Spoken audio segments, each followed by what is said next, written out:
حج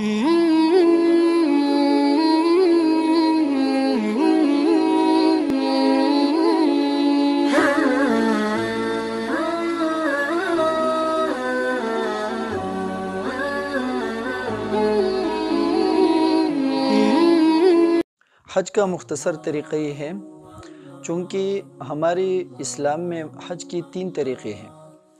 ایک کو کہتے ہیں حج افراد، جس میں صرف حاجی حج کا ہی ارادہ کرے، بس عمرے اس میں نہ ہو۔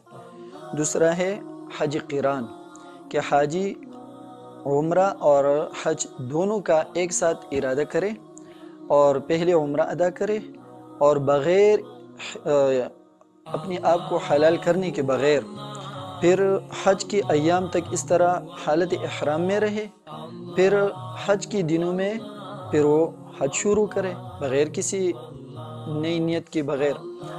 تیسرا طریقہ حج تمتع، اکثر دنیا کے لوگ حج تمتع ہی ادا کرتے ہیں، اس لیے کہ اس میں عمرہ بھی ہے اور حج دونوں ہے۔ اور دوسرا مسئلہ یہ ہے کہ اس میں انسان کے لیے یعنی وسعت بھی ہے، فراخی بھی ہے۔ عمرہ اس نے کر لیا، پھر اپنے آپ کو حلال کر لیا۔ حلال کا مطلب یہ ہے کہ احرام سے اب نکل گیا، پھر جب حج کی دن شروع ہوتے ہیں پھر دوبارہ ہی محرم بن جاتا ہے۔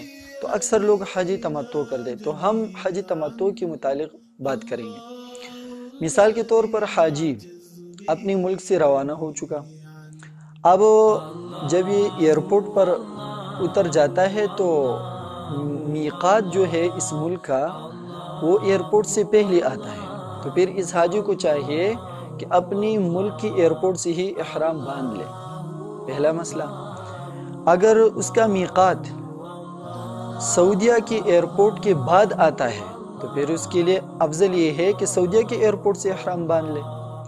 تو جب یہ حاجی متمتع ہے، حج تمتع کرنے والا ہے، تو پہلے یہ عمرہ کا احرام باندھ لے گا، پھر جب وہ ادھر مکہ مکرمہ میں پہلے عمرہ کرے گا، پھر عمرے کے بعد یعنی طواف 7 چکر جو ہے 7 اشواط جسے کہتے ہیں پہلے وہ کرے گا۔ اس کے بعد طواف کا جو نماز ہے اگر وہ طواف کی فوراً بات کر لے تو بہتر ہے، پھر اس کے بعد سعی کے لیے چلا جائے گا، صفا مروہ کے درمیان سعی کرے گا۔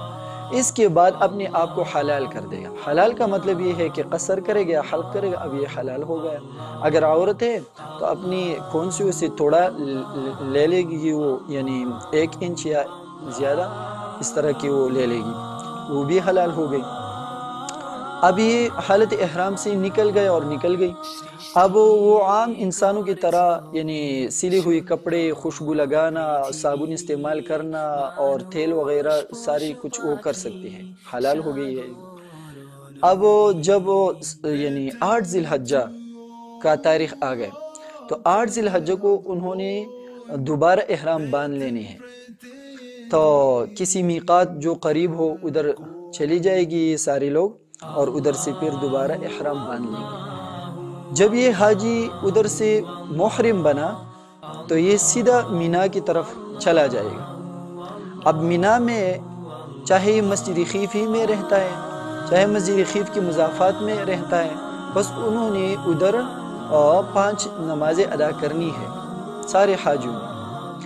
پھر جب یہ چلا گیا 8 تاریخ کو تو ظہر کی نماز سے پہلے ان کے لیے پہنچنا یہ مستحب ہے، مسنون ہے، ضروری ہے کہ وہ ادھر ظہر کی نماز سے پہلے پہنچ جائے مینا میں۔ ادھر کچھ نہیں کرنا ہے، بس ویسے ہی ٹھہرنا ہے اور قرآن کریم کی تلاوت یا ذکر اذکار، درود شریف کی کثرت، یہ سب کچھ کرنا ہے۔ پھر جب وہ کل صبح کی فجر کی نماز پڑھ لیتا ہے یہ حاجی، تو یہ عرفہ کا دن ہوا، 9 تاریخ ہوا، تو پھر یہ حاجی صاحب عرفات کی طرف چلا جائے گا فجر کی نماز کے بعد۔ تو دوپہر کی یعنی ظہر کی نماز سے پہلے حاجی صاحب کے لیے ادھر پہنچنا یہ مسنون ہے، مستحب ہے کہ ادھر پہنچ جائے۔ جب یہ حاجی صاحب ادھر پہنچ گیا، ادھر پھر 2 نمازیں ادا کرنی ہے عرفات میں۔ اب اس کا طریقہ ہے، وقوف علی العرفات تو فرض ہے، یعنی عرفات پر ٹہرنا، ادھر کھڑا ہونا وہ فرض ہے۔ اب کھڑا ہونا، حاجی جب کھڑا ہوتا ہے تو بعض علماء کہتے ہیں کہ کھڑا ہونا فرض نہیں ہے، بس ادھر پہنچنا فرض ہے، عرفات کی جو حدود ہے ادھر۔ لیکن ایک مسئلہ بعض علماء لکھتے ہیں کہ جو ادھر مسجد نمرہ ہے، تو مسجد نمرہ عرفات کے شمال کی حصے میں ہے، عرفات کا جو شمالی کنارہ ہے ادھر بنا ہوا ہے۔ اب اس مسجد کا جو شمالی دیوار ہے، اس دیوار سے ہی یہ عرفات کا میدان ختم ہو جاتا ہے، لہٰذا اس دیوار سے آگے اگر کوئی کھڑا رہا یا کوئی بیٹھ گیا ہے مثال کے طور پر، تو اس کا وقوف پھر معتبر نہیں ہے۔ یعنی جتنا زمانہ وقوف کے لیے چاہیے اتنا زمانہ ادھر وہ کھڑا رہا یا بیٹھ گیا تو اس کا وقوف نہیں ہوا۔ اور وقوف علی العرفات یہ تو رکن ہے، رکن اعظم ہے حج میں، تو اس پر یعنی اس میں احتیاط ضروری ہے۔ اب جب یہ عرفات چلا گیا تو عرفات میں امامی وقت یا امامی امیری حج وہ پہلے یعنی دو خطبے وہ دے گا، اور اس کے بعد اذان، اور اذان کے بعد اقامت کے بعد پہلے ظہر کی نماز، پھر سلام کے بعد یعنی دوبارہ اقامت، اور اقامت کے بعد عصر کی نماز، اس کو جمع تقدیم کہتے ہیں۔ عرفات میں یہ دو جمع ایک ساتھ ہی ہوتی ہے ظہر کے وقت میں۔ پھر جب غروب الشمس ہو جاتا ہے تو غروب الشمس کے بعد یہ حاجی صاحب روانہ ہوگا اور مزدلفہ کی طرف چلا جائے گا۔ اب مزدلفہ کو پہنچنا ہے، سنت طریقہ یہ ہے کہ یہ لوگ حاجی صاحب یہ ادھر مزدلفہ کو پہنچے اور مزدلفہ ہی میں امام اور امیر حج کی اقتداء میں وہ دو نماز پڑھیں، مغرب اور عشاء کی نمازیں، ایک اذان اور دو اقامتوں کے ساتھ۔ اور جب یہ لوگ مغرب کی نماز ادھر پڑھتی ہے عشاء کے ٹائم میں، تو یہ ان کے لیے قضا شمار نہیں ہوگی، ادا ہی شمار ہوگی، تو یہ کریں گے۔ پھر مزدلفہ میں یہ لوگ ٹہرے رہیں گے، اور کل یعنی 10 تاریخ کی جو فجر کی نماز ہے، صبح کی نماز، وہ ادھر ہی پڑھیں گے مزدلفہ میں۔ اب مزدلفہ میں جو ٹہرنا ہے، جو واجب ہے، اس کا وقت ہے طلوع فجر سے لے کر یعنی صبح صادق سے لے کر طلوع شمس تک، یہ جو دورانیہ ہے 10 تاریخ کا، تو اس ٹائم میں حاجی صاحب کے لیے مزدلفہ میں ٹہرنا یہ واجب ہے۔ اگر وہ رات کی کسی حصے میں وہ رات میں وہ نکل گیا عرفات کی طرف یعنی مینا کی طرف چلا گیا تو پھر دم لازم ہو جاتا ہے، اور پھر اور مسئلے بھی بن جاتے ہیں، لہٰذا یہی وقت ہے۔ پھر جب طلوع شمس ہو جائے گا تو پھر طلوع شمس کے بعد اشراق کے ٹائم میں یہ لوگ مینا کی طرف روانہ ہوں گے مزدلفہ سے۔ اب یہ 10 تاریخ ہوا۔ اب اس 10 تاریخ کو جب یہ لوگ مینا کی طرف چلے گئے تو مینا میں کئی کام کرنے ہیں۔ سب سے پہلا جو ہے نا رمی کرنا ہے، لیکن رمی کس چیز کی؟ جو بڑا جمرہ ہے، بڑا ستون ہے، اس کو کنکر مارنے ہیں، ٹھیک ہے۔ پھر اس کے بعد قربانی کرنی ہے۔ اگر یہ حاجی قارن ہے یا حاجی متمتع ہے تو یہ دم شکر اس پر واجب ہے، یہ قربانی یہ لوگ کریں گے۔ اگر یہ حاجی مفرد ہے تو اس پر حج کی قربانی نہیں ہے۔ ہاں اگر یہ مقیم ہے اور پھر صاحب نصاب تو ہوں گے، اگر مقیم ہے تو پھر وہ اپنی اقامت کی قربانی اگر یا ادھر کرتے ہیں تو ادھر کریں، اگر اپنی اہل و عیال کو اس نے جواب دیا ہے کہ میری طرف سے آپ بھی قربانی کریں تو بھی ٹھیک ہے۔ لیکن حاجی متمتع اور حاجی قارن کے لیے ادھر حج کی قربانی یہ واجب ہے، یہ کریں گے۔ اس کے بعد یہ اپنے آپ کو حلال کریں گے، مطلب حلق یا قصر، اگر عورت ہے تو اپنے کون سے اسے 1 انچ یا زیادہ وہ بال کاٹ ڈالیں گے۔ اب یہ حلال ہو گئی۔ اس کے بعد یہ لوگ چلے جائیں گے طواف زیارت کے لیے۔ اب طواف زیارت کا جو وقت ہے وہ 10 تاریخ یعنی 10 ذی الحجہ کے صبح سے لے کر 12 ذی الحجہ کے مغرب تک یہ ٹائم ہے طواف زیارت کا۔ اب جب یہ لوگ یہ کام کرتے ہیں، رمی جمرات کرتے، پھر قربانی کرتے، پھر اپنے آپ کو حلال کرتے ہیں، تو اس میں بہت سارا وقت یعنی ویسٹ ہو گیا۔ اب اس کے بعد مثال کے طور پر دوپہر کے ٹائم میں یا سپہر کے ٹائم میں یہ آ گیا طواف زیارت کے لیے، تو اس ٹائم میں طواف زیارت کرے، رات کو بھی کر سکتا ہے اور دن کو بھی کر سکتا ہے، طواف زیارت کرے۔ اب طواف زیارت میں مسئلہ یہ ہے کہ حاجی متمتع طواف کے بعد جو 7 اشواط ہے، 7 چکر ہے، اس کے بعد سعی تو کرے گا حاجی متمتع جو تمتع والا حاجی ہے، اور جو قارن ہے یا حاجی مفرد ہے افراد والا، تو اس کے لیے مسئلہ یہ ہے کہ اگر طواف قدوم میں اس نے طواف کے بعد اگر سعی کی ہے تو اب طواف زیارت میں طواف کے بعد اس کے لیے سعی ضروری نہیں ہے، بلکہ نہ کرے، اس کے لیے سعی ہے نہیں، صفا مروہ کے درمیان جو چکر ہے وہ سعی وہ ضروری نہیں پھر، لیکن حاجی متمتع کے لیے یہ ضروری ہے، ایک مسئلہ۔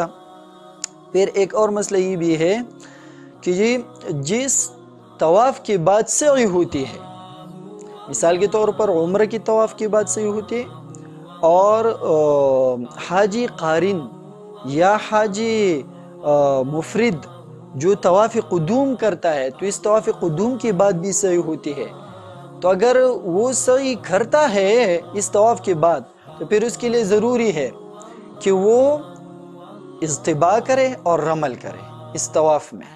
جس طواف کے بعد سعی ہوتی ہے تو اس طواف میں رمل اور اجتباء بھی یعنی سنت ہے۔ رمل کسی کہتے ہیں؟ رمل کہتے ہیں کہ چاق و چوبند اور جاگتے ہوئے اور دوڑ کی شکل اختیار کرتے ہوئے اور کندھوں کو ہلاتے ہوئے پہلے 3 چکروں میں 3 اشواط میں اس طرح کا چلنا، یہ ہے رمل۔ طواف کی پہلی اشواط پہلی 3 چکروں میں اس طرح چلنا، یہ ہے رمل، اور یہ سنت ہے۔ اس طواف میں یہ سنت ہے جس کے بعد سعی ہو۔ اور اس طرح اجتباء بھی ہے۔ اجتباء کا مطلب یہ ہے کہ دائیں کندھے کو کھلا رکھے اور اس کے نیچے سے اپنے چادروں کو اٹھا لے اور بائیں کندھے پر رکھے، جو احرام کی چادریں ہوتی ہیں، اس طرح اس کو اجتباء کہتے ہیں۔ تو یہ اجتباء پوری طواف میں سنت ہے، 7 اشواط میں یہ سنت ہے۔ یہ تب ہے جب اس کے بعد سعی ہو۔ اچھا، جب اس حاجی متمتع نے طواف کر لیا، طواف زیارت، اور اس کے بعد سعی بھی کر لی، اب کیا کرے گا؟ اب یہ تو حلال ہو چکا ہے پہلے سے، اب اس کی ذمہ صرف 2 کام رہ گئے، 11 تاریخ مینا کو جانا، 12 تاریخ مینا کو جانا۔ اب ایک اور مسئلہ یہ بھی ذہن میں رکھے کہ 10 تاریخ کو جب یہ آدمی مینا جاتا ہے تو میں نے آپ کو بتایا کہ وہ طلوع شمس کے بعد مینا کی طرف چلا جائے گا اور ادھر رمی کرے گا، اور بڑا ستون جو ہے بڑی جمرے کی وہ رمی کرے گا، تو یہ طلوع شمس کے بعد رمی جائز ہوتی ہے۔ لیکن 11 تاریخ اور 12 تاریخ کو طلوع شمس کے بعد رمی جائز نہیں ہے، بلکہ اس کا ٹائم ہے زوال کے بعد، یعنی ظہر کا ٹائم۔ جب ظہر کا ٹائم جائز ہوتا ہے تو اس کے بعد یہ رمی کرے گا۔ پہلے جمرے یعنی صغرا، پھر جمرے وسطیٰ، پھر جمرے کبریٰ، عقبہ جسے کہتے ہیں، تینوں جمرات کی رمی کرے گا۔ پھر 12 تاریخ کو بھی تینوں جمرات کی رمی کرے گا اس ترتیب سے اور اس ٹائم سے۔